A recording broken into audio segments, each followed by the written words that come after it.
Hey everybody, welcome back to Eggs the Podcast. Today's special guest is Kevin Murphy. He is founder at Evolve Art. How are you, Kevin? Welcome to the show. I'm doing very well, Ryan. Thanks for having me on.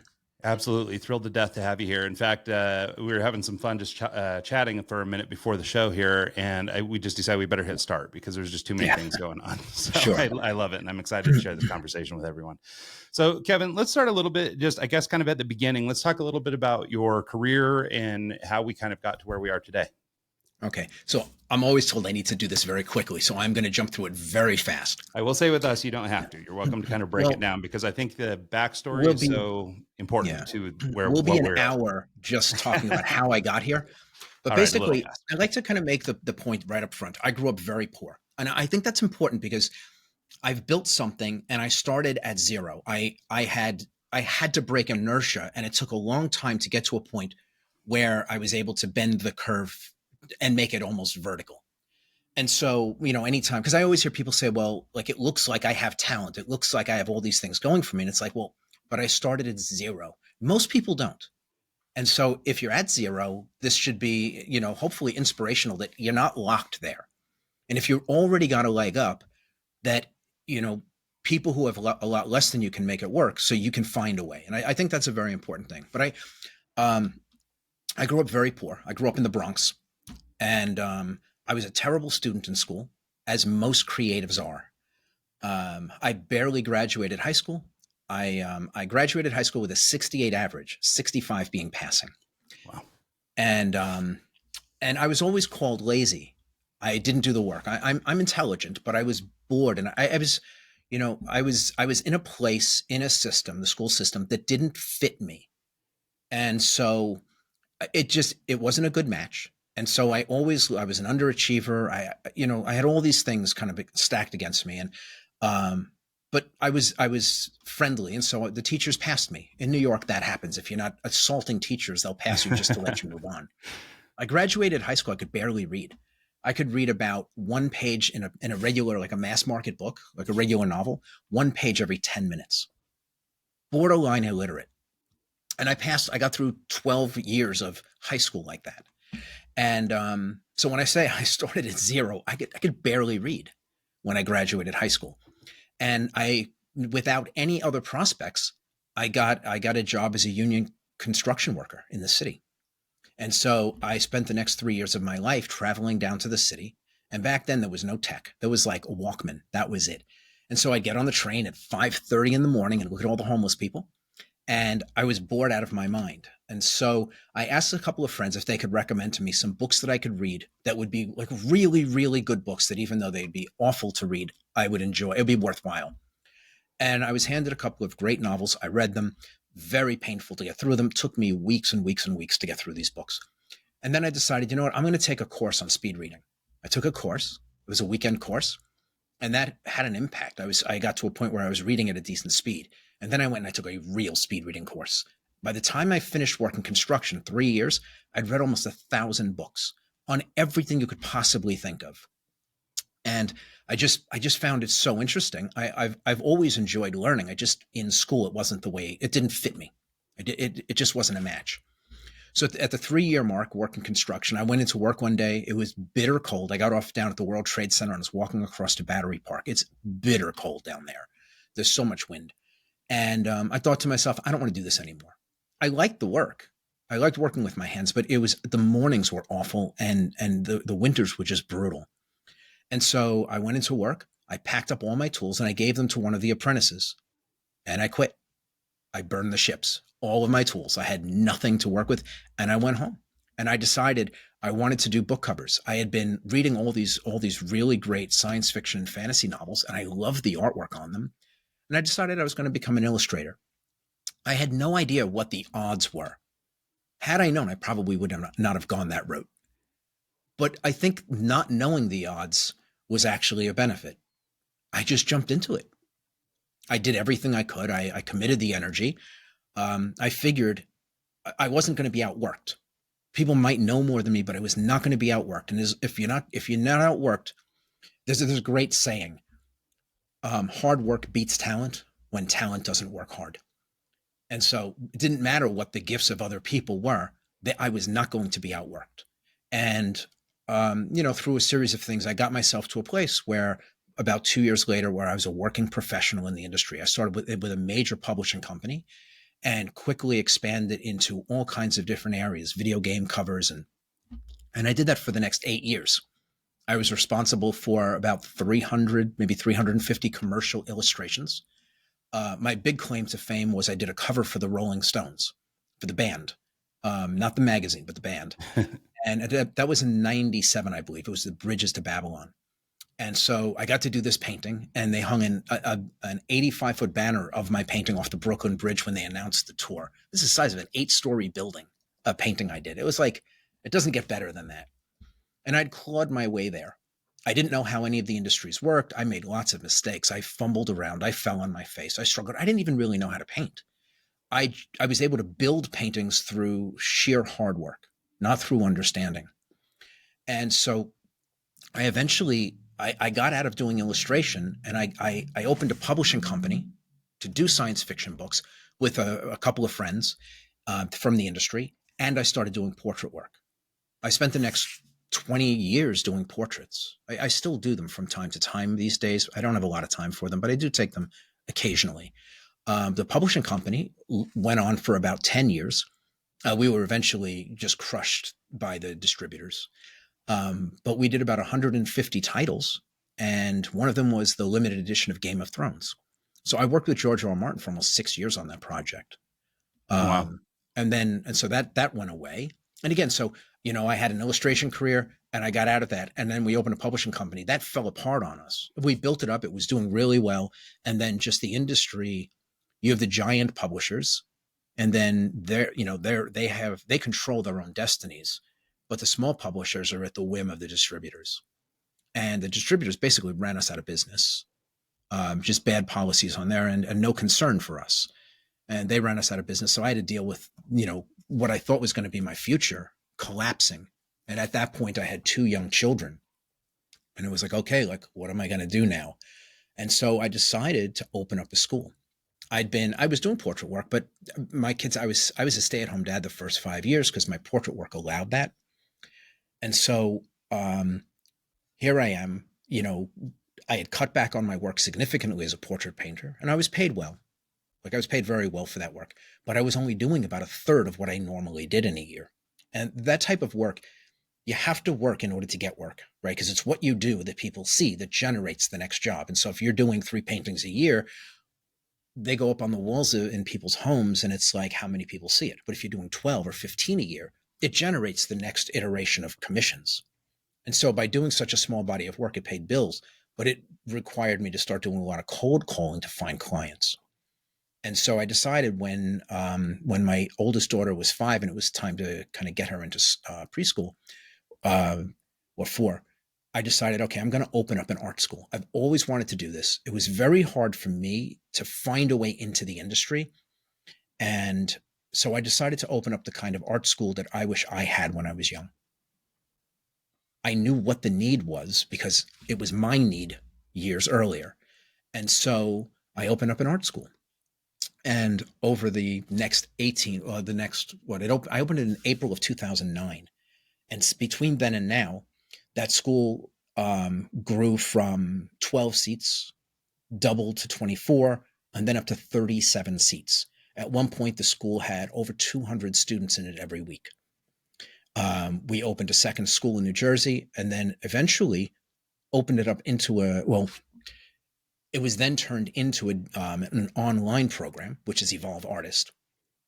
And then from there, it's been opened up into an international franchise. And it's just one thing on top of another, but it was getting the toehold, like finding the place where I had something to offer. As an illustrator, fine, I had things to offer to publishing companies. As a portrait painter, I had something to offer to individual people wanting to have their children or their wives or their family documented. When I opened the art school, I was able to offer something to arguably millions of people.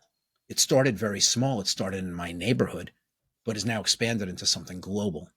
And so for any of your listeners who have not read the book, The Go-Giver, the author's last name is Berg. There's 2 of them. I can never remember the second guy's name, but Berg is the first. Yeah. The Go-Giver. Berg, we know. Yep. one of the greatest books on business you could read. If you haven't read it and you have a business, shame on you. You know, um, Yeah, it, you're not it wrong. yes, and so I hadn't heard of it. I had built my business. I had it locally, and a friend of mine gave me the book, and he was like, "You're already doing this on so many levels. Read this book; it'll quantify all the things you're doing, and it'll show you how to grow what you have in a meaningful way." And so I read the book, and I realized like I had something. I had built the program I wish that I had had coming up, the program that I believe that could take anybody from being an amateur to being a pro. And so I started by, and so I started to put the program together to build a franchise, right? Because the idea is build something of value, right? The Go Giver, build something of great value, and then find a way, give it away at a price that's a steal that anyone can access, and then disseminate it as widely as you can, not for the sake of making sales, but for the sake of letting the people who are looking for what you are offering, making it available to them wherever they are. And um, so I built the program out and set it up to become a franchise model. And that's when I was approached about bringing it online. And so I went in that direction first. We built out the online program, Evolve Artist. And then through Evolve Artist, we've now been able to open, like I said, an international chain of schools. And that chain is just getting started. It's in the process of being scaled up. We're expecting to have over 100 schools nationally by 2035. Yeah, And that's amazing. the whole platform is, if you want to be an artist and make a living at it, we can give you the skills. We can put everything you need in front of you. All you have to do is show up and do the work. And it's not hard work. Um, the program is designed that if a 5-year-old could do it, right? The education is simplified to the point where if you prompted a 5-year-old with the questions, that a 5-year-old could answer them. They might not have the fine motor dexterity to make the paintings, but if it's designed around a 5-year-old's thinking, a 20-year-old could certainly do it, right? And the whole 5-year-old thing comes from Einstein. If you can't explain something so that a 5-year-old understands it, you don't actually understand it yourself. So the program has been designed around that idea to make it Yeah. so that anybody could understand it. And then it just comes down to, are you willing to do the work? Are you willing to be patient and put in the time and be thoughtful as you move through the program? It takes 1 year to go from having never picked up a brush to producing professional level work. That's not going to make you a top tier pro, but if you want to produce professional level work, like entry level pro work, 12 months. 12 months at Yeah, like 7 hours a week, one I hour a love day. that. Well, let's go back because there's like 100 things in here that I was just sitting here scribbling notes the whole time. So first of all, Sure. for people who aren't aware, we had Bob Berg, the author of The Go Giver, on the show about a month ago. So Oh, people can go awesome. back and catch our interview with I, Bob. He was I a will. long time hero of mine. I've been using this phrase, this idea that people know you, like you, trust you forever, as long as I can remember. And that was attributed to him many years ago. By a guy that I knew, a radio executive that taught me when I was 18 about business. And that was the language he learned. So just a couple of years ago, I was able to connect with Bob and we were able to have him on the show this year. So I was excited about that. Second thing that I'm really jacked about is that Bridges to Babylon album that you did. Also, I guess in collaboration with one of my all-time favorite designers, Stefan Sagmeister. Yeah. So Oh, yeah, that's, he's awesome. yeah, you probably can't Yeah. see it, but I have a little thing over here on the side signed by Stefan. I met Uh, him in Cleveland a few years ago, and I guess it's been yeah. before COVID now, so some time ago. But yeah, no, Well, he's one of my back in the all-time favorite 90s, design guys. yeah, back in the 90s, he was a god. Like he was like, there was nobody even remotely like him. He was Yeah, such an interesting, when I first met him, what an interesting guy. Like really, really cool guy and down to earth, crazy. Like, yeah. No, I just met him. I met him at a Starbucks, and in that moment, it was a very brief moment with him. But in that, just like, I don't know, the 30 seconds, 2 minutes, whatever it was with him, like yeah. he treated me as if I was the only person in the room. You know what I mean? And Yes. I was at a Yep. design conference and everyone there was excited to see Stefan. But in that couple Mm-hmm. moments that I got with him, it was just like, wow, like this is an interesting guy. And he's kind of an imposing guy too. He's a big dude. And, Yeah, so he's like like, 6'3". Yeah. yeah. So when you hang out around that guy, he's kind of got this aura around him. And he was a speaker at the event I was at, is how, Well, or I mean, why his he was in Cleveland. confidence through earned confidence is through the roof. Yeah. It's, you don't fake that. Well, and You that's know? maybe something to talk about, to go back to your life story, but then also as it pertains to people who are getting into art, because I do think a big part of getting into this, and maybe you'll agree or disagree, but I think a big part for people who might want to try a program like Evolve is, developing the confidence to do the thing. I think for most people, we're Sure. afraid to take the first step. And it's funny Yeah. because Yeah. like we were talking before the show, but I mean, I've basically been a lifelong artist, illustrator. I do a lot of cartooning and digital illustration on paper before digital was a thing. And even for me, I've been procrastinating around getting into painting for the last couple of years. And I think a big part of it is, well, I'm good at this stuff, and now I have to go start being bad at something again. And Yes. so there's like this built-in fear that's keeping me from doing the thing. But to take that back to sort of your life story, you were a guy that was just doing construction and living your life in the Bronx and all that stuff. And then you Hmm. just decided, hey, today I'm an illustrator. like, so Yeah. I mean, Yeah. some of this, and I'll give you guys on the East Coast a little bit of, I mean, there's kind of the stereotypical Jersey confidence that just, some of you guys rock and you're able to just go, you know what, I want to be an illustrator now. But I don't know if that was your case, but to be able to make that pivot, and it's such a dramatic pivot without even knowing what's ahead of you, I think is a really great learning moment or something for people to think about. Because I think, and I mentioned before the show, I've been doing a lot of these reading on mindset and things like this. And so Bob Berg's actually one of these guys that I've reread recently because of that. And there's this moment or these things that we do because we think we always have to, right? Like we kind of run through life in cruise control, right? You easily could have stayed doing construction. You didn't hate the Yeah. work. You Yeah. liked what you were doing. Mhm. Maybe it was a little cold that day and it drove you out or whatever. But I mean, I but could have just moved to theoretically, a warmer yeah, climate theoretically, you and could done just the be work still there. Yeah. building. Yeah, you could still be doing work in Florida or Sure. something. You know what I mean? So, but you still made a conscious decision to chase down something. And so there's kind of, I mean, there's a discussion here around, chasing passions or whatever. Maybe you already had an interest in illustration. So we should maybe talk about that, why illustration versus something else. But I wonder if you could talk a little bit about just sort of the decision-making process as best you can recall it. Obviously, it's been a minute, but if you can talk about just sort of making that decision to make the move, because I think that moment is a real pivotal spot where a lot of people just kind of stand on the edge and go, man, I wish I could just take that next step, but they just don't. Yeah. And then they live a life that they didn't do what they wanted to do, or they stay Mhm. even maybe it's not forever, but maybe they stay in some place longer than they should have because they were afraid to take that step. So maybe you talk a little bit about just sort of your mindset in that moment. Yeah. Well, I mean, I'm not one to be risk averse. I never have been. I take risks. I have always been that way. And I know not everybody is like that. You can tell somebody, well, like, just go do it. And it's like you can see the fear, right? And it's like, for me, I can have fear, but it doesn't stop me. Or so you think about, if anybody who's ever like jumped off like a 20-foot cliff into water, the longer you stand there and look down, the harder it becomes. And it's like if you just get up there and you're committed to it and you walk up to the edge and jump, and just find out what happens on the other end. It's water down there, and you just do it. And then you realize, like, well, that wasn't so bad. And I think most of us have been through that. Like, you think about, like, you're dating when you're younger, and it's like you want to break up with somebody, and it's so hard to do that. And then once it's done, like the relief that comes from having gotten it done, not just that you've now established something in your life that you wanted, but also, I think much more important is that you have proven to yourself, you go back to confidence, that you can do something that you set your mind to, and that on the other side of it, it's okay. And I think, like, that's how you learn. Like, you can stand in front of a mirror and all day and say, I'm wonderful and I'm good and I'm going to be successful. But the truth is, we only build confidence through evidence that we are what we say we are, right? You Yeah. show up every day and you, like, whatever it is, you go into the gym and you lift and you get stronger, and you know that you're strong because every day you get stronger. And you know what you can lift, you know what you can push. If you run, you know how far you can run, and you know you can push yourself further because you have the evidence day after day after day, built one day upon another, that you've done it. You've earned it. And I think that, you know, too many people are too afraid to take a leap. And so they never build the confidence that comes naturally from just taking the risks. People who take risks, you see them. They take a risk and it's a small one, and then they take another one because that first one was successful. Or even if they fell down, they realize they didn't get banged up that badly. Out 10 years, they're now taking gigantic risks, fearless. And it's not because they're fearless, but because they have learned that the risks, they're not so bad even when you fail. And the risks get bigger and bigger and bigger as you become more confident with your ability to bounce if you hit the ground.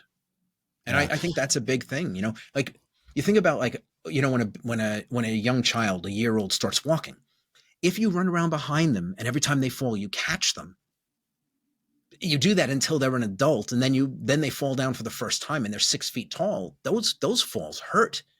But if you start falling when you're, 2 feet tall with a squishy diaper, yeah, it's a little scary, but you learn that you can fall down and get up and fall and get up and fall and get up. And as you get taller and the falls become higher, you're not afraid of them. Yeah. Like we had a Well, and I thing. love this idea that you're talking about, this sort of life on a spectrum, right? And that the decisions sort of scale over time, or the more time you put in. I was thinking as you were talking about this idea of art sort of as a metaphor, and using painting or drawing or something that, we might be familiar with. Using art as a metaphor for risk aversion, right? Because I think you're right. I mean, most people aren't as risk or are maybe a little risk averse. Most people, I think, don't Sure. like to take big risks, and especially to take a jump from, construction into art, for example. I mean, they're so diametrically opposed.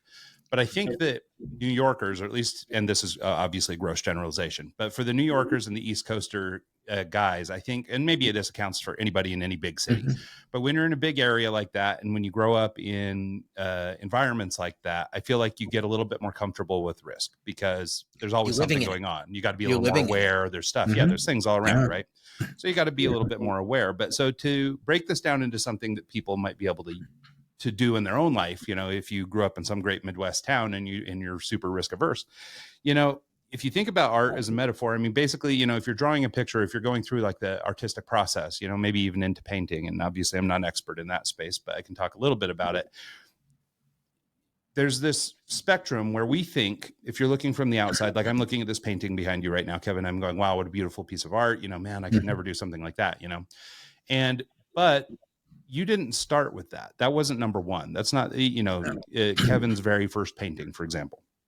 And so, but as people, we come into these environments where we see people who are already really established, and we go, oh, I can't do that, therefore I can't do this. Right. And there's this idea that things need to happen overnight. And there's, one thing we've discovered in 450 interviews with different, business leaders, is that everybody is a 10-year overnight success. Somebody worked 10 years to build the thing that now you're jealous of. Right. And so to your point earlier about, little steps and bigger risks over time, I think that's that. But like, if you think about art as a metaphor for risk, the risk is never so great, right? You're almost never in a position where you've actually got to scrap a piece of art. It doesn't, I mean, But sure, even it if you have happens, to, even if you have to, so what?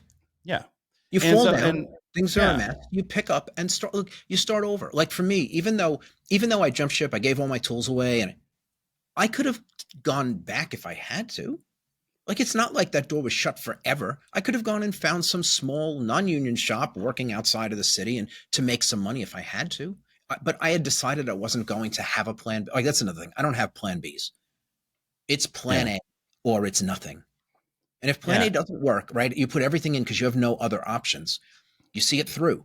You see it through until you have no gas left in the tank. And once you get there, then it's like, okay, well, that didn't work. Now what? But it's like, you're living your own life, and a lot of the time, if you're going to put in that kind of effort, you're going to be fine. Like you can't go in dumb. You have to do your due diligence and make sure you know the industry you're going into, that you're skilled. You have to be willing to do the work. I mean, I would make the argument that the average American, I don't know about overseas, but the average American spends their life humming along at about 25% of their potential. yeah. I think that's I right. see it at the Yeah, gym. I would I agree with see that. it everywhere I go. And it's like, I see it in the school with my students. If you could do 50% of your potential, you're better than almost everybody. Or they say if you put in 1 hour, I think it's one hour a week into anything, you'll be more skilled at that thing than like 95% of the people in the world. Yeah, Like it's the joke in I always one tell year, my son. right? It's something like that. And it's like, right. So what if you put in, 10 times that? Where does that place you? Right. And if you want to go into something, find the person who's already doing what you want to do and lean on them. See how they do it.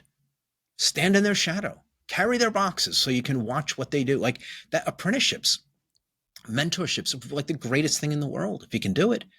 And if you've already done your work and you go and you stand in, like again, if you understand how real estate works and then you go stand in the shadow of somebody who has billions and billions of dollars of real estate, you follow them around in a week, you'll be a completely different investor. You'll like your world will be different and your confidence, you'll see it happening. You'll be like, I could do this. I understand how this works. Right. And so I think in anything, like, you do all the work you can, and when you run out of runway and you don't know where else to go, then find somebody who is where you want to be and see if you can shadow them. A Yeah, I lot of love that. people are very generous with their time, as long as you're not wasting it. As long as you're not wasting it. I've found most people are very generous with the knowledge they have. The people who are doing really well, the ones who aren't doing really well that only look like they are, they protect, they guard what they know. But people who are wildly successful in what they do share it openly because they're not threatened by other people Yeah. coming up to the Well, speed and that they're they coming run. at it from the right perspective, kind of like you were talking about with your schools, or following the go giver approach, which is this idea that you created something great. And now you're, I mean, you're not giving it away, but I mean, you're making it available at a cost that Mhm. people can afford. And so you're doing this thing, and I mean, it can be a business and you can make money. It doesn't have to be strictly Mhm. philanthropy, but at the same time, you're putting something out there. And for a lot of people who maybe don't have mentors, or have trouble finding mentorships and things like that, there's a lot of virtual mentoring that you can do these Yeah. days, where you Mhm. follow people around, or I mean, with YouTube and stuff like that. I mean, Yeah. I can't tell you. I mean, there's a list of artists that I follow and watch their process, and I watch what they do, and I, all this stuff. And I don't know these people, but I can get a lot of the same things that I might from an internship just by watching their content or participating Yes. with them online. And so, Or and just I their would, attitude. Their yeah, attitude alone. Like yeah, no, how it's they think huge. about what they do. Yeah. Well, and it's one thing I would say in particular about art, and it's a little different if you're doing this online. But if if let's say you begin taking the Evolve program, and that sparks an interest in art with you, and then you decide you want to go to maybe a community painting center or something. There's Mhm. these things all over. I mean, you'll find in those communities, you will find the spectrum of artists, right? You'll have the guy Yes. that's the grandmaster that's been doing this thing Mhm. forever and he's the pro. And then you've got, everybody in between, all the way down to the guy who, this is my first time in an art class. And Right. I went to a figure drawing class just a couple years ago, and it was like that. And the woman who was guiding the course was, expert portraiture, and one of the things I struggle with in particular is capturing likeness. Like, Mhm. I would love to be better with people, and I do okay with like body and shapes and things like that, but I just struggle capturing likeness. It's just something that's never been easy for me. Right. But working under somebody like her, who it just comes, seemingly so natural for her. Now, obviously she's put in the work, but Yeah. but it seemingly comes so easily for her. It was really inspiring to work under that and go, oh, okay, well, I have a hand and she has a hand, and we're each using the same charcoal, and we're each using the same newsprint, and we're each, like, we can put this Yeah. together. Like, it's not, if she can do it, I can do it, kind Mhm. of You thing. know And what's and funny? seeing it done is a big deal. From the outside, if you watch it, what you'll find the major difference between the two of you is that she's probably very relaxed. She's not worried about the result, and you are. Yeah. She's just pushing the charcoal or the paint around, and it looks so natural because she's so comfortable. And it doesn't mean that she's not nervous about things not working out, right? Like, again, like when you do a demonstration, like for me, if I do a demonstration and I've got a couple hundred people watching me, I can fall on my face, and that's a great height to fall from. So there's a lot of pressure to perform. But the thing is, if I can step into it and just be like, I don't really care what happens, I'm just going to paint. And I've done this where I've done a demo and I've struggled with it. And I make the point, I am not special. I am solving the same problems as my students, and I'm struggling with this. I know if I take another half hour, more than I was expecting, I'll pull it around. And so it doesn't matter that it's falling apart at the moment. It doesn't rattle me. And again, it comes back to confidence. I've done it enough times. I know I can make it work. If you walk into something and it's like you're like tightly wound, very, very hard to perform, almost impossible. And so when you watch incredible athletes. You watch them, even like these like MMA fighters. The guys who win, look at how loose they are. They go out there and it's like, yeah, they want to win, but they're just out there to have fun. You can watch them like they're loose and relaxed. You hear the commentators, they're like, oh, so and so looks so relaxed tonight. You know that guy's he's on. He's on point that night because he's gone out there and he's not like he doesn't look worried. He's just out there to do his thing. And when you're relaxed like that, it's so easy to perform. And it doesn't matter what it is. It really Yeah. doesn't matter. No, Right? I You think think about you're it. right. If you walked across a balance beam in gymnastics, put that balance beam on the floor where you take it when you first come in, when you like your day one stuff. Anybody could walk across it. 6 inches wide, anybody could walk across it. But if you take it and put it 4 feet off the ground where gymnastics is done, the fear of falling, most people are like, oh my God, you struggle to get across. And it's like, well, nothing's changed but your attitude about it. It's the same 6 inch beam. You're just thinking differently about it. And that tension makes it almost impossible to get across without wobbling or falling. And you think about an Olympic gymnast can dance across and stick landings backwards on that beam. If you took that same beam and put it 100 feet in the air, you'd be hard pressed to find an Olympian that could even crawl across it. It's the same beam, but it's like how you think about it, how you come into it. And that's in all things. Like if you're that paralyzed, you're not going to start a business. You're not going to take a risk. You're not going to jump off the rocks into the water. You wind up paralyzed in that space. And it's like, how do you take that balance beam from 100 feet in the air and remind yourself that it's the same balance beam as if you put it on the ground? It's still a 6-inch beam. Yeah. And it's like, you kind of have to be in your own head to be able to do that. Well, I think that's right. And I think it's one of the topics that you talk about, which is this notion of talent. And whether talent is really a thing to contend with. And you actually led earlier with a comment or a thought about talent, yes, which was that, talent wasted is no better than hard work. And I think that's right. I mean, I've known a lot of people just even in my own life and business career that, they may not be the best business person on the planet, but by God, they'll outwork you and they'll get it done. And, and you can make arguments whether out hustling people is a better approach or not. But what's your thoughts on talent specifically? And I'm sure this comes up a lot in art. A lot of people will look at artists and like, even I just slipped into it a moment ago. And I mentioned that this person I was working under just came at it so naturally. Like it was just so easy for her. Right. And it was easy for her now because she did the work, but she, may or may not have been talented. I don't really know, or what we would sort of consider talented. And so, but my whole life, people have been like, oh, you're so talented for this and for that. Right. But then what does that really mean? Like to your point, if I waste it, then I'll tell you that when people tell me that I'm talented, I quietly despise the term. I say thank you because they don't realize it's an insult. You wouldn't tell a neurosurgeon who spent 15 years of their life working 15-hour days to develop their skills that they're talented. You recognize the effort. There's no talent. There's just hard work. Show up, do the work. I am not talented by any stretch of the imagination as an illustrator, as a painter, but I am arguably in the top 1% of portrait painters in the world and arguably in one of the top educators in the world based on result.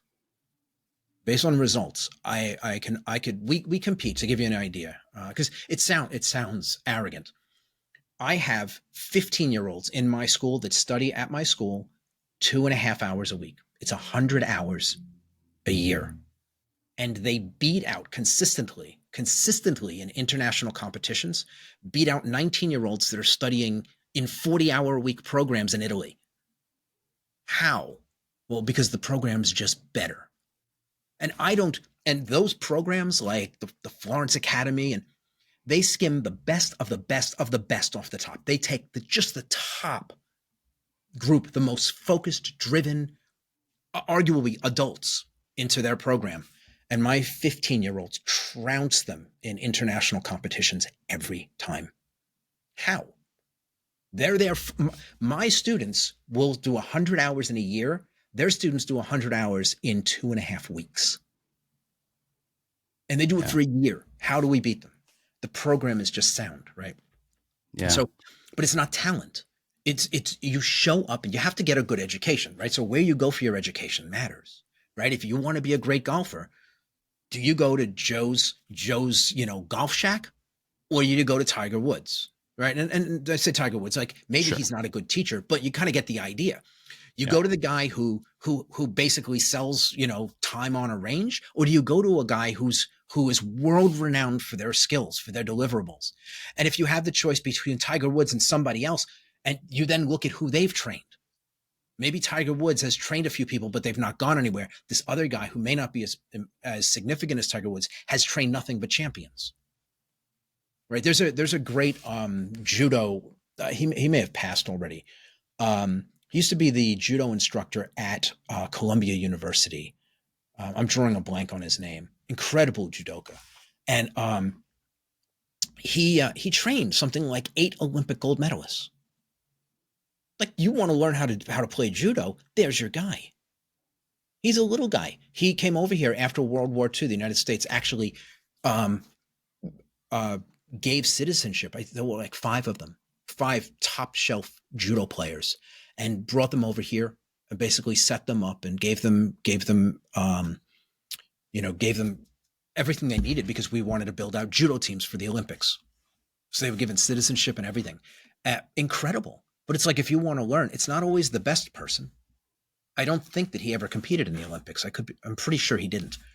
But he's trained more Olympic gold medalists than anyone. And I'm saying 8. It could be Yeah. 30. I don't remember. Sure. Female gold medalists as well. But Yeah. just an incredible trainer. And it's like, so again, like, all of his people look talented, but they're not talented. They're well trained. They're Yeah, well well, and trained and they're I think focused. that's a great point. And actually, the word that I wrote down here is dismissive, right? You saying somebody's Yeah. talented is a little bit dismissive of what it Mhm. takes. But I think what's interesting too is that's language that we use commonly, because I think that's how you describe the act of being good, right? We talk about it as being talented. I think that's just Yeah. why people Well, use that but word. you could make the argument for talent in some things. Art is not so easy. Art, when you say talent, encompasses everything. But like, let's say you're an athlete. There are athletes who are naturally stronger, naturally, without going into a gym, are stronger, right? And what it is that they naturally have thicker tendons. Those thicker tendons allow their muscles to do so much more. There are people who are naturally faster. Now, again, if you take somebody who is naturally faster and they don't train, or they don't train as hard as somebody who is not as fast, they will be overtaken. But if you're Michael Jordan and you are gifted, you're tall and you're fast and you're agile and you have all of these natural physical gifts, and then you train, you become Michael Yeah. Jordan, Well, and right? your And comment about wasted talent, I mean, is no more visible than it is in like professional sports, for example. I mean, there's a lot yeah. of kids, like, I mean, both my boys are involved in playing football, American football. And as they've grown and gone through these programs and Isn't stuff, it awful that you have to say that? I know. And I only do that for our America, friends. We have a lot of people in Spain that listen. And so when I was a kid, we knew that if you played soccer, that you weren't born here. Like, right. and I'm Irish. I have a lot of Irish friends. They all play soccer, and it's like growing up. Like, it was like we knew who wasn't born here because they all played soccer, and that was their sport. Yeah. And during the summer, I would go upstate and I would hang out. We played soccer all the time, but it was like, and they called it football, and I was like, what? What?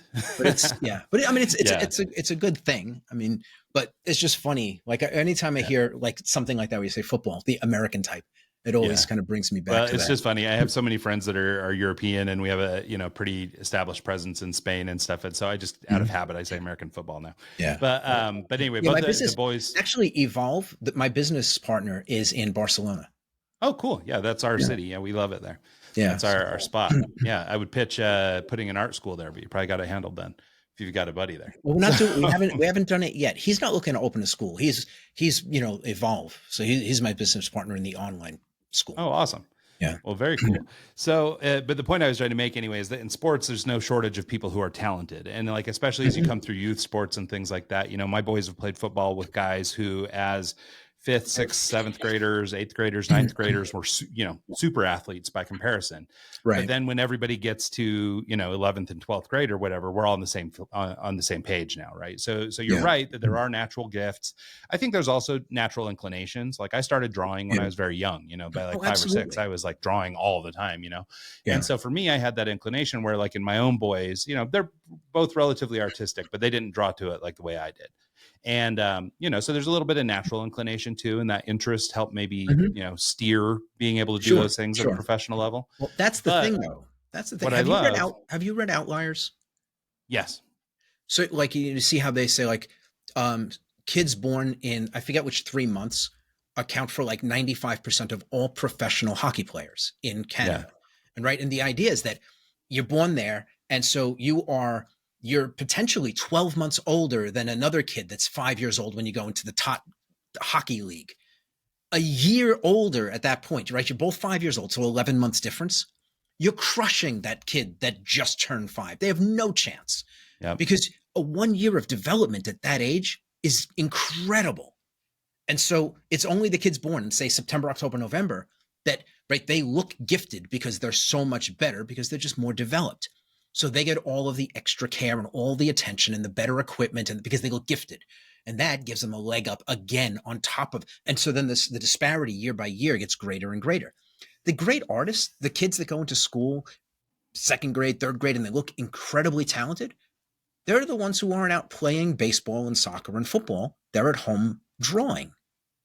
And so they show up at school and they look gifted, but all it is that they spend their time making art because that's Yeah. what they like, right? Well, yeah. It's applied interest is Yeah. And so talent. I think just to kind of put a bow on this notion of talent, I think what it should do is, or what this conversation should do for people is encourage you to, you can actually do anything you want, because it really isn't Sure. this, God-given or innate ability. There might be No. differences in people, but as far as you're concerned, if you are the average person who's interested in getting into art, and maybe a program like this is the way to get started for you, it's not about being talented or quote unquote talented, right? It's really about just doing the work. And I think you can Yeah, apply that yeah, to art. You can apply that to business. Even just yeah. life, keeping relationships together, Mhm.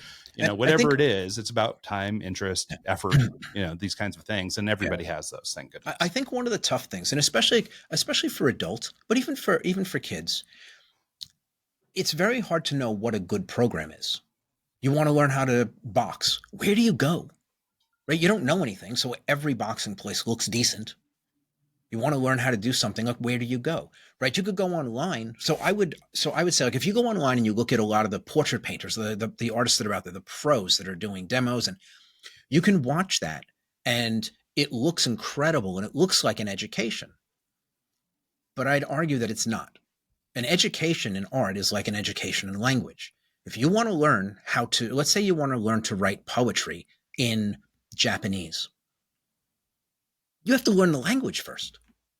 There's no poetry until you learn how to write the letters, and then you have to learn vocabulary, and you have to learn sentence structure, and you have to all of these things before you can creatively write. Right? And you think about in English, we have 26 letters in our alphabet. Imagine if you learned the fundamentals, the alphabet, but the person teaching you forgot to teach you 5 of the letters. Just 20%. Now the language becomes extraordinarily clumsy. You can still pretty much say what you want, but instead of being able to concisely describe something in one sentence, it might take 5 to kind of come around in a circle because you're missing letters. So a word that has a letter T you can't use, you have to find other ways, right? So just 20% of the language, of the vocabulary, of the letters missing from the alphabet, and the language becomes very clumsy. And that is the entry point into the language. That is fundamental. But what if the 5 letters that were missing were the vowels? The language completely collapses. So you can watch somebody like a great orator read Shakespeare, but that's performance. That person doing that speaking, that's all built on top of an alphabet. And if you don't have those 26 letters and know how they work, and you don't know the 2 and the 3 and the 4-letter words and all, and then have, it's the spelling and it's the vocabulary and the grammar, and then understanding how to organize your thoughts before adding an artistic flair to it and turning it into poetry, right? It looks like the poetry is its own thing in art. The finished art is the thing. And it's like, no, it's the alphabet that's holding it up. And if you don't understand the alphabet, you can't make great art. There is a hard ceiling on what you can produce. The problem for people is that the alphabet doesn't look like anything by itself. And so when you go out and you're looking for a program, you look like our program doesn't look like anything at the beginning because it's steeped in an alphabet and 2-letter and 3-letter words. Where you go and you look at a guy like Cesar Santos, a great example. He's an incredible painter. You go and you watch his videos and he's describing things and it's like, wow, that makes sense. But he's describing something that requires a full understanding of those underpinnings, but the underpinnings are never described. And so it looks like there's a huge education there. But the truth is that you're building, if you don't have the fundamentals in place, you're building on quicksand. You can't build much of a structure on something that just eats up what you put on top of it. Yeah, So no, you're not wrong. yeah. And it's funny too, because right now there's kind of this push for free courses, and there's always this free stuff, and there's always this economic incentive, right? Because to your point, I mean, I know there's probably competitive art schools, and if I have to choose one and I only have X number of dollars to put into an art program, some people will choose correctly and some people will choose one that doesn't do anything for them. And so there is a real risk there. And so I think that taking the time to learn about these things and learn about fundamentals. And I think that's one of the things that you do that's so interesting is I think, like we talked about earlier, a lot of people want to jump to the end, They don't want to they don't want to learn the alphabet. They want to start doing Shakespeare. Mm-hmm. And Yeah. so, and instead of reverse engineering that or whatever, people try and sort of jump to the end. And so I've seen this at least when people, would draw or whatever. And everybody's got their own style or whatever. But for me, like I like to sketch and then build up, So I'll start with basic shapes and then build up and start working through an illustration that way. Where other people or people who maybe kind of want to jump more to the end, try and start with like big shapes that are really weird. And, But it's they like, kind of make the shape of a yeah. thing, but it's not, they didn't build that fundamental stuff that Mm-hmm. really helps with developing the structure of a thing, for example, Right. or helping you understand how something fits spatially. Instead, they're kind of just jumping to the end. And I think you can see a lot of difference in people's illustrations based on sort of how Mm-hmm. they're approaching it, because I think that there's just some, whatever those intangibles are, where you're starting to figure out spatial dynamics and how to move stuff with light and all that kind of stuff. If you just jump to the end and you're just kind of mimicking what you see on screen versus understanding how to build it up from the ground, Right. I think the output ends up being quite different. Right. And Well, it's we also don't we harder, don't to be draw honest. we don't draw or paint what we see. We draw and paint what we understand about what we see. And I think that's a very big part of it, right? People can look at something and they draw it and it's like, well, this isn't very good. And what it is they don't actually understand what they're looking at. If they understood it, they'd be able to draw without a problem. The skill to use to draw or to paint, the physical ability with your hand, your brain can tell your brain can tell your hand what to do. Like writing your name in script is actually, it requires greater fine motor control than making a painting of a person, a portrait. Right? It's not that painting requires great fine motor dexterity. It's just a normal amount. It's less than what you need to write your name in script. What it is what you understand. Knowing what to tell your hand to do. If you don't know what to do and you're just kind of looking and trying to copy, you're not processing the data. You're just kind of going along with with the current. Yeah. And I would ask you. I do this all the time, and not to put you on the spot, but in art, and I say art, but actually in the world as you look out into the world, right? Because art is a representation of what we see. There are two types of edges in the world, right? So the world is made up of colors, a color here and a color here, like maybe this against this, and an edge that connects them. It's either sharp or a gradient. The entire visual spectrum for human beings falls into that. One color sitting against another with an edge that connects it. And it could be this shape against this shape, but it could have all these little variations in the background. Each one of them is a different color, subtly different, with a type of edge that connects it. The type of edge is it's either sharp or it's a fade, a gradient. And there's nothing else. And it's like, so when we talk about fundamentals, breaking it down that simply, that's at a molecular level. What color is this? What color is this? And what type of edge connects it? Now, the next thing over, what color is that? And what edge connects it to this thing? And so on and so on. And you could produce a hyper-realistic painting if you could just see the world that way. Mm-hmm. And it's like and that's teaching apparent. somebody Like if to do that. yeah, if you try and follow people who are doing that kind of painting, like, I mentioned, I follow a lot of different people on YouTube or I see them on Instagram or whatever. A lot of times you'll see them putting colors together that like almost seem crazy. Like, why are you putting that really like, I don't know, olive green color next to that brown or whatever? And then by the time the person's done, it's like, oh, okay, well now it makes sense. Now I see it the way that, I see it visually or whatever. So now but the it's issue a with little that, counterintuitive, That's the issue with that, is that can feel like an education, right? You make sense of it. You go, oh, I know why. I understand why they did that. I see how it works. But what you're watching is their experience. 30 years of mixing color, they knew exactly what to do. When you try to do it, it doesn't work because you don't have the experience. And you can't learn someone's experience. You can only earn experience. You can learn the knowledge, but the knowledge is not what you're seeing. You're seeing a lifetime of experience. Why did they grab three colors and mix them together? And it's like, you don't even realize when they tapped the paint on with the brush, they picked up a measured amount. They knew exactly how much pressure, how much to grab. You can't do that because you don't have the lifetime of experience. And so it looks like it makes sense. And then you try to do it yourself and you're like, and this could be in anything. I'm sure everybody's experienced where you see something and you're like, oh, I'll do that. That all made sense. And then you do it and it doesn't work out. Cooking food can be like that. Right. And it's like, it doesn't work. And it's like, but I did exactly what I saw. Yeah. You did what you saw, but you didn't understand what you saw. The person doing it understood exactly why they were doing what they were doing. And so 1 degree this way, 1 degree that way for each little thing. And it becomes something completely different based on their understanding. And that understanding comes from a core of knowledge with a lifetime of experience built around it. Like I like to equate it to, like, so in most things, knowledge is kind of like a snowball. It's not a lot, it's a little thing. The knowledge usually fits in the palm of your hand for almost any skill set. What makes it powerful is rolling it around on the ground and turning it into a snowman.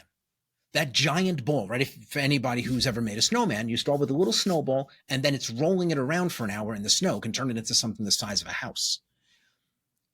The snowball is the knowledge and everything built around it is the experience. The knowledge doesn't make it big, it's the experience that does. But the experience doesn't change the size of the knowledge at its core. Yeah. No, and I think you're right. And I think there's something too, in one of these books I'm reading nowadays, or it's called The Millions Within. It's by this guy named David Nagel. And he uses this quote that's like a Bruce Lee quote, and I'll screw it up, but it's something to do that if you don't, to know is not valuable. If you can't do something, then you don't actually know it. And I think it's kind of in line with what you were just saying about, how we see things, right? Like understanding what it is you actually see. So it's not that you're not capable of drawing, it's that you're not translating properly what it is you're seeing. And I think part of that is this shorthand that people do where, and I'm guilty of this. I think most people are too, where it's like, oh yeah. I know, like, I know how to do this. I know what a person looks like. I know, these things, but the person who's very skilled at this obviously has spent a lot of time looking at people and really understanding the shapes. And I remember in this figure drawing class, she was explaining to me that basically everything is an outward arc, not an inward arc. And I was like, what? Okay, that's kind of strange, And so she's putting it together and kind of assembling like an arm or whatever and showing me how it's like, no, see, it arcs this way. Even though you see it this way, it actually arcs this way, Right. And so, I'm sure that's not exclusively true, but like for this particular thing I was working on. But the point is that she was seeing things differently than me. We were looking at the same person. And even me as I guess more experienced than a lot of illustrators or artists, even for me, that was such a foreign thing. I was looking at this person and going, oh, well, I was doing this shorthand in my head that I know what an arm looks like. And so I drew the arm as I know arms to be. Mm-hmm. And I can get away with that in cartooning, right? Like, because it's no problem to draw a cartoon or something and have it look a certain way. But when it comes to portraiture or back to my struggles with likeness, I have an image of what I think that person looks like in my head, but clearly I'm not seeing it, right? I'm not assembling what truly is there in my head, right? So back to this quote, if I can't do it, then I don't truly know, right? So there's something for me to expand there that I need to work on in terms of really knowing what that person's, features look like or whatever. Actually, I can describe to you where the disconnect is. It's so, we have two parts to our brain. We have our mind. We have a conscious mind, which is what we talk to. We hear our own voice. We converse with ourselves. And then the subconscious, which we have no access to. The subconscious mind basically does all the calculation and then gives us the data. It gives us the data it thinks we need. And so to get through life as a normal person, how much visual information do you need? You need to be able to see that there's a car coming so you don't walk out in traffic. You don't step in a hole. You don't accidentally walk into a lion's den, right? There's a limited amount of information that you require visually in order to stay alive. And right, your eyes are your primary driver of survival. Your brain, a third of your brain is dedicated to breaking down and making sense of visual stimulation. And so your subconscious mind only feeds you what you need and nothing more. Being trained in art, properly trained, starts to prompt your subconscious mind for better data. The data you need to be able to see the curve you're talking about, how one thing relates to another, right? So like you think about it, as a kid, most of us have had this experience where we have like the little donut in the water and we dive through it. And it's like, how can you do that? Like your entire body, basically your eyes are able to get you in motion through this little opening in like a little life thing, like a little life preserver, right? I think most kids have had that experience where they've been diving and then they dive through something. And it's like your brain, your eyes they're acute enough in their processing that they can control the entire angle of your body when you jump to make sure that you clear that hole, that opening. And yet somehow you can look at something sitting on a table and not be able to see the proportions. Like, does that make sense? And what it is that that dive, your body is protecting you from injury. It is making sure that you go through that opening. And so it is giving you the data, the real-time data in every single second about how to move your body to make sure that you go through the opening. When you're looking at something sitting on a table, your brain's like, well, what do you need? And if you don't tell me what you need, like over and over and over, that you're looking for certain things, I'll just give you the most basic information. And so when you start consciously prompting your brain, saying, no, that's not enough. I'm looking for this. Eventually your subconscious mind will start giving you that information in the way you need it. And that's what they think when they refer to like seeing like an artist. Once you have those pathways opened, like you walk through the world, like in a state of constant amazement at how beautiful it is, temperature shifts and like all of these things that most people walk around blind to. But you have to be trained. You have to be trained, right? So you would be trained in a way that would then force your subconscious mind to give your conscious mind the data that you need to be able to produce. And then your hand is fully capable of producing, because it doesn't require a lot for your hand to do if your brain tells you. So I'll give you another example of this. If I describe to you an image, we have a ball that's 1 inch in diameter. To the right of that ball is a gap that's 1 inch wide. And to the right of that gap is a ball that is 2 inches in diameter. Could you draw that based on that description? It's pretty straightforward, so. Right? Yeah. It'd be pretty easy. But you don't even have an image in front of you, so how do you do it? Well, what it is you understand what was just described. When we look at a face, we don't understand what we're looking at. We're just trying to draw what we see, trying to make sense of it, but we don't fully understand it. But imagine if the face could be broken down in sentences like that one I just gave you, one piece at a time until you had constructed a face. Each piece being given to you in a bite-sized morsel that you clearly understood, that you could then draw, even without having it in front of you. You could construct a face or a landscape or anything else. So what we want to do is we want to train the subconscious mind through prompts to give us that data in that usable form. That's actually what fundamental art education does. It's very empowering.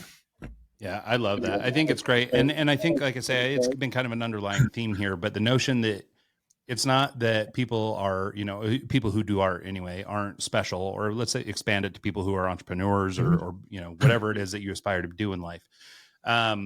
Those people aren't somehow unique or different from you. Now they're unique in some ways. Maybe they can do whatever, or they, grew up in a family that did this or whatever. Like everybody's got their things. But at the end of the day, we're all humans and we're all capable of doing what it is we want to do. And so if you choose art and that's the path that you want to go, and I think that being able to express yourself creatively is a big deal. I think that then you can pursue it. And I think that if we've learned anything from this conversation, it's that it's not about talent. It's really about effort, and that you can go forward and actually do something just because you want to do it. And I think that people should be empowered to understand that they can do that with anything. Whatever Absolutely. It is, with sufficient interest and sufficient energy, you can create just about anything you want to do. Yeah. As long as you're willing to do the work. There are some limitations, obviously, like IQ is something that is determined in birth. It's just the way your brain works. There are some people who their brain doesn't work at the level that would be necessary to be a neurosurgeon. And that's most of us, Yeah. You need to be able to process data at a certain rate and understand things and be able to move through problem solving on the fly in pressure situations. Some brains are designed for that and some aren't. But for the average person, I believe that the thing that holds them back is the fear of failing. And it's like, if you just do your work and make sure you know what you're getting into, and then jump, and don't have a plan B. Because plan B, it's just too easy when it always gets hard. It doesn't matter what business you have. It always gets hard before it gets good. That I think I've never seen a business that didn't do that. It looks like it's falling apart. I don't know what I'm going to do. And you fight for it. And if you stand your ground, you come out of it and you then reap the benefits of it. It's almost like a final test before you get the reward for the work. And so it's like just too many people have a plan B and they fall back on it. They give up on the dream. And it's understandable. People, you have families, you have responsibilities, but it's like, what do you want? What kind of life do you want to live?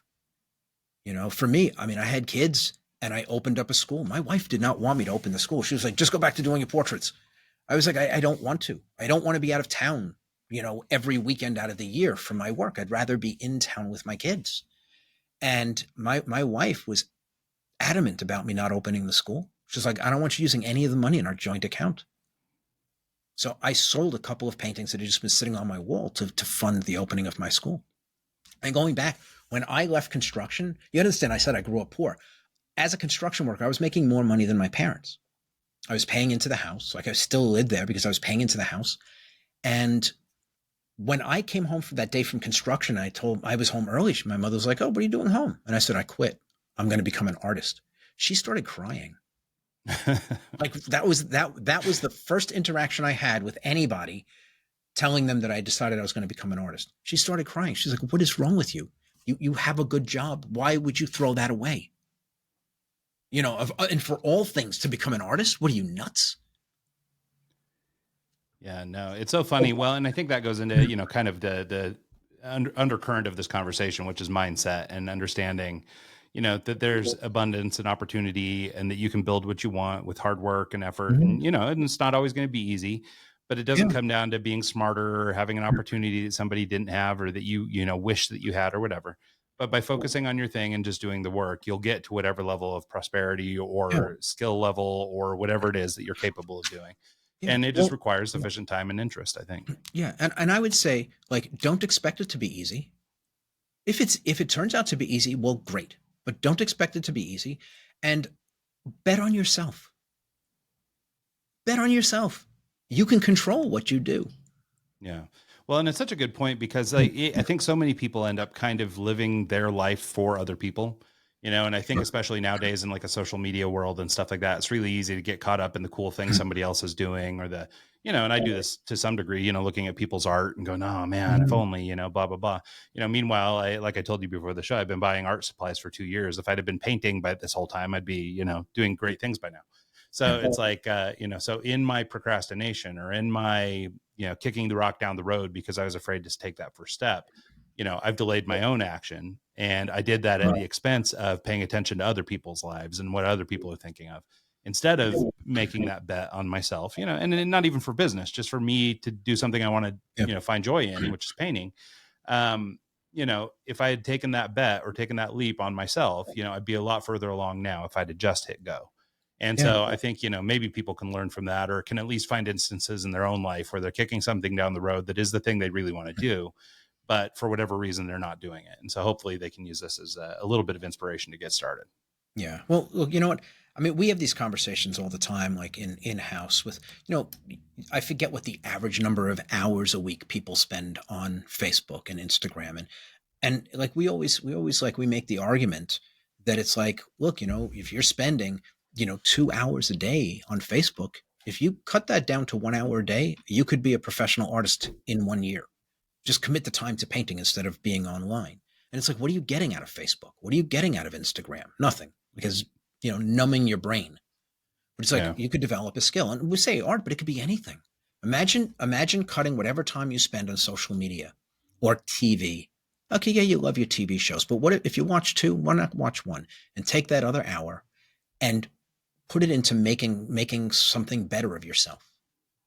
A year Yeah. from now, you'll be thankful that you did. You might Well, miss I your think TV it's show, but that's all right. It just drags it out longer anyway. And then you can enjoy your you series even longer. binge watch over the holidays. Exactly. Well, and I think too, at the end of the day, you'll find there's a confidence that comes in being good at things. And so even if Oh, yeah. let's, just use painting as an example, maybe you do want to be an entrepreneur and you're not finding what you want success wise in business or whatever. But in the meantime, in the evenings, you're moonlighting a little bit and you're spending some time learning to paint and you become proficient at that.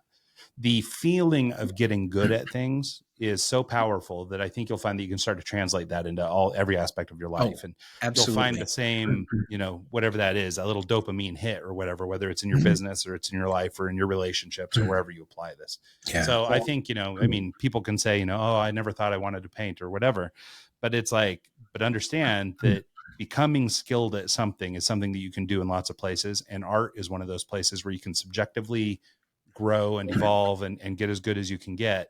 And there's, giant spectrums of people. You've got your Damien Hirsts and your Mhm. Picassos and your hyper realists and these guys. I mean, you could be anything. So Yeah. there's no objective bar that you have to reach. You don't have to be able to do certain thing in any certain way. Like you can purely just express yourself.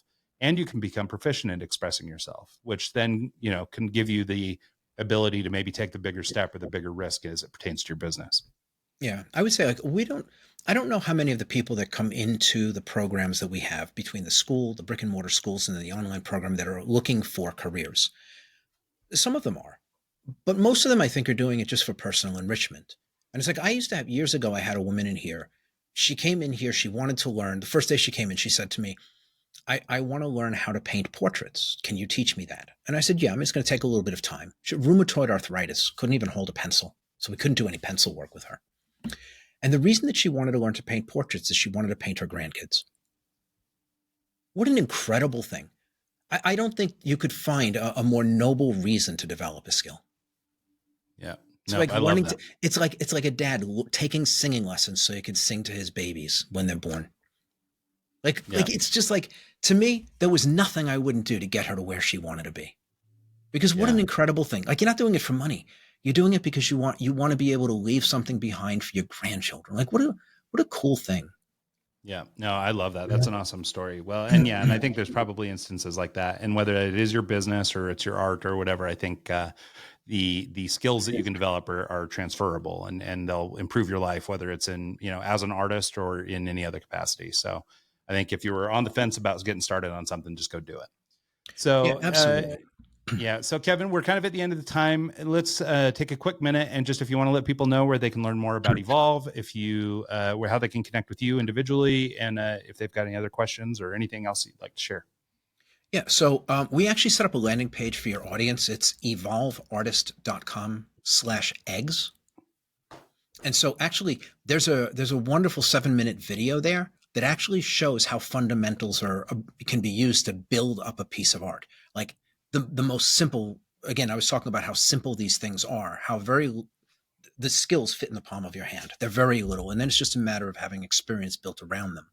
And so there's a really nice 7-minute video that shows how a painting is constructed. And it is really remedial, but it kind of gives you an idea of, if you're trained properly, how straightforward the working tools are to build a piece of art. There's another bunch of other resources. You can see some of my students, teenage students. You kind of get an idea of their work. We only showed teenage students because, an adult could have studied for 20 years. A teenager, you're getting them like they're still in diapers when they arrive. They've got no foundational skills. They've not been taught anything. So what you're seeing is purely what they've learned through our program. So we're very particular about that. But yeah, that landing page, evolveartist.com/eggs. Anybody who's interested, and I can be reached through there. There will be a link there, and anybody who was interested in speaking with me, perhaps, could access me there. Any emails that go through there would come to me. That's awesome. Well, thank you so much, Kevin. I really appreciate you taking the time. It's a lot of fun to talk to you, and hopefully this is the nudge I need to get started painting again. I have been doing Inktober illustrations all October, but I got started late, and so I'm only on day 22 now. So I'll be doing this until middle of November. So it's becoming something else. But I had never, in all my years, I've never gotten past 10 illustrations, and I already doubled that at 22 now. Oh, good for you. And I'm going to finish out the year, even if it means getting it done in mid-November. And and that was big for me. So I think for people who are interested in art or taking on any kind of challenge, I think this is a great way to express yourself creatively. I'm excited about the program, and I myself will probably be doing it. So maybe we'll talk more about it here on the show. So, but thanks so much, Kevin. I really appreciate you taking the time. Oh, it's been my pleasure. Thank you again for having me. Absolutely. And thanks so much to everybody who tunes into the show this week and every week. And we'll see you guys next time.